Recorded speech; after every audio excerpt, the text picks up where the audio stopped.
the Mughal Empire. For centuries, this name echoed with power and grandeur. From the snow-capped Himalayas to the Deccan Plateau, their dominion stretched, a tapestry woven with the threads of conquest and culture. But how did a band of Central Asian warriors establish such a vast empire? What were the pillars of their strength, and what ultimately led to their decline? The story of the Mughals is not just a dry chronicle of kings and queens, battles won and lost. It is a saga of ambition and ingenuity, of cultural fusion and architectural marvels. Imagine bustling cities like Agra and Delhi, their streets alive with merchants, artisans and scholars from across the known world. Picture majestic forts and palaces, their walls adorned with intricate carvings and verses from the Quran.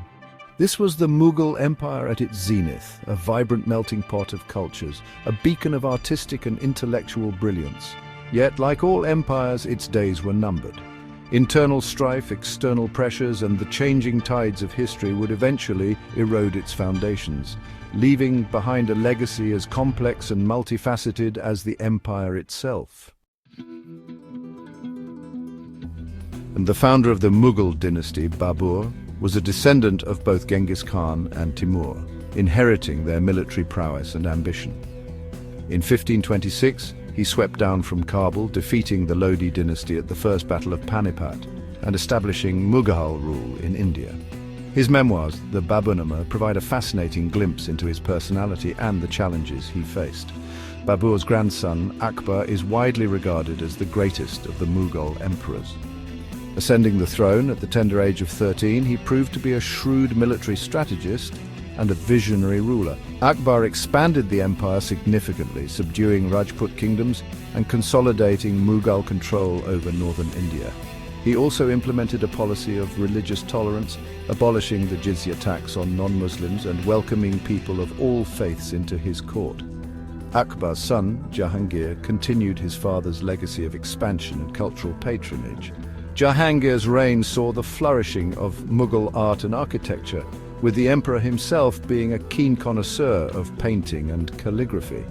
He also commissioned the construction of magnificent gardens such as the Shalimar Bagh in Kashmir, which stand as testaments to the Mughal love for nature and aesthetics. Shah Jahan, Jahangir's son, inherited a vast and prosperous empire. He is best known for his architectural marvels, most notably the Taj Mahal, a breathtaking mausoleum built in memory of his beloved wife, Mumtaz Mahal. Shah Jahan's reign marked the peak of Mughal artistic and architectural achievement, but it also witnessed the beginning of the empire's decline.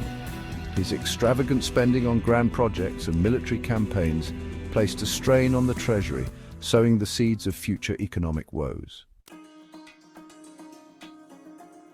The Mughal Empire under Shah Jahan reached its zenith, becoming a byword for opulence and grandeur. The peacock throne, commissioned by Shah Jahan and studded with countless diamonds, rubies, emeralds and pearls, became a symbol of Mughal wealth and power.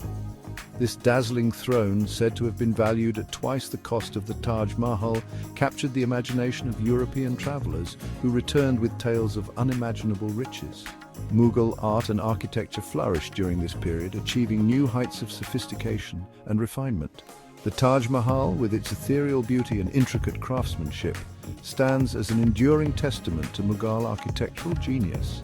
Other notable examples include the Red Fort in Delhi, with its imposing red sandstone walls and majestic palaces, and the Jama Masjid, one of the largest mosques in India. Mughal patronage also led to a golden age of miniature painting. Artists developed a unique style, blending Persian and Indian traditions, characterized by its delicate brushwork, vibrant colors, and meticulous attention to detail. These paintings, often depicting courtly scenes, historical events, or natural beauty, provide a fascinating glimpse into the lives and times of the Mughal elite.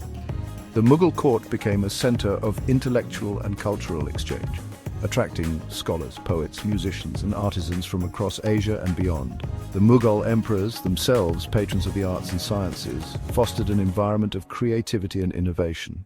This confluence of cultures resulted in a vibrant artistic milieu that left an indelible mark on Indian art, architecture, and literature. The seeds of decline, however, were sown amidst this opulence. Shah Jahan's lavish spending, coupled with costly wars of succession, drained the imperial treasury.